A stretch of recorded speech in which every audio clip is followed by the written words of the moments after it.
അഭിമന്യു കൊലക്കേസിൽ വിചാരണ വൈകുന്നത് ചോദ്യം ചെയ്തുള്ള ഹർജിയിൽ ഹൈക്കോടതി റിപ്പോർട്ട് തേടി. റിപ്പോർട്ട് നൽകാൻ എറണാകുളം പ്രിൻസിപ്പൽ സെഷൻസ് കോടതിക്കാണ് നിർദ്ദേശം നൽകിയത്. അഭിമന്യുവിന്റെ അമ്മ ഭൂപതി നൽകിയ ഹർജിയിലാണ് ഹൈക്കോടതി നടപടി. രേഷ്മ ബാബു വിവരങ്ങൾ നൽകും. രേഷ്മ, എന്താണ് ഹൈക്കോടതിയുടെ നടപടി?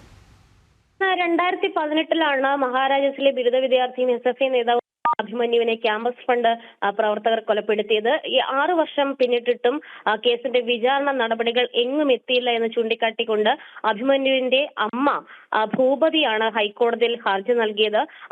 സെഷൻസ് കോടതിയിലെ കേസ് നടപടികൾ ഏത് വിധത്തിലെത്തി, അതിന്റെ നിലവിലെ അവസ്ഥ എന്താണ്, ഇതടക്കം അന്വേഷിക്കണം. ഒപ്പം തന്നെ വിചാരണ വേഗത്തിലാക്കാനായിട്ടുള്ള നടപടികൾ വേണമെന്നുള്ള ആവശ്യം മുൻനിർത്തിക്കൊണ്ടാണ് ഭൂപതി ഹൈക്കോടതിയിൽ ഹർജി നൽകിയത്. ഈ ഹർജി പരിഗണിച്ചുകൊണ്ടാണ് നിലവിൽ ഈ റിപ്പോർട്ട് നൽകാനായിട്ട് എറണാകുളം പ്രിൻസിപ്പൽ സെഷൻസ് കോടതിക്ക് ഹൈക്കോടതി നിർദ്ദേശം നൽകിയിട്ടുള്ളത്.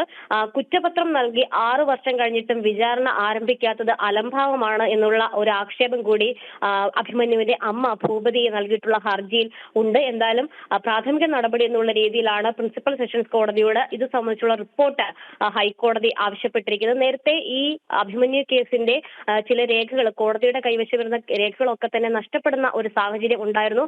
വലിയ രീതിയിലുള്ള അലംഭാവം ഈ കേസ് നടപടികളിൽ ഉണ്ട് എന്നുള്ള ഒരു ആക്ഷേപം നിലനിൽക്കുന്ന സാഹചര്യത്തിൽ തന്നെയാണ് അഭിമന്യുവിന്റെ അമ്മ തന്നെ ഈ വിചാരണ നടപടികളിൽ വീഴ്ച ഉണ്ടായിട്ടുണ്ട് എന്ന് ചൂണ്ടിക്കാട്ടിക്കൊണ്ട് ഹൈക്കോടതിയെ സമീപിച്ചത്. എന്തായാലും ഹൈക്കോടതി നിലവിൽ ഈ കേസ് നടപടികളുള്ള എറണാകുളം പ്രിൻസിപ്പൽ സെഷൻസ് കോടതിയോട് ഇപ്പോൾ റിപ്പോർട്ട് തേടിയിരിക്കുകയാണ്. ശരി രേഷ്മ.